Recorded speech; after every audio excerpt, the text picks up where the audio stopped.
నిజం చెప్తే అన్నీ సర్దుకుంటాయనుకుని ఇప్పుడే నిజం చెప్పాలని డిసైడ్ అయ్యాను. ఇప్పుడు మీరేమో ఏవేవో అనర్థాలు జరిగిపోతాయని అంటున్నారు. ఇప్పుడేంటి స్వామి, నేను నిజం చెప్పాలనుకోవడం తప్ప? తప్పు అప్పు ఆ భగవంతుడికే తెలుసు. తానొకటి తలిస్తే దేవుడు ఒకటి తలుస్తాడు. జీవితం మనం అనుకున్నట్టు ఎప్పుడూ ఒకేలాగుండదు. అంతా భగవంతుడి నిర్ణయం మీద ఆధారపడి ఉంటుంది. నిజం చెప్పాలని నువ్వు సంకల్పించుకుంటే సరిపోదు, దానికి ఆ పైవాడి ఆజ్ఞ ఉండాలి.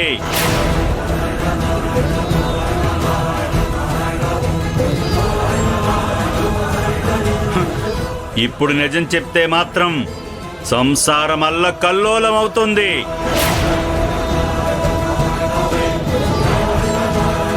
కుటుంబం రెండు ముక్కలవుతుంది.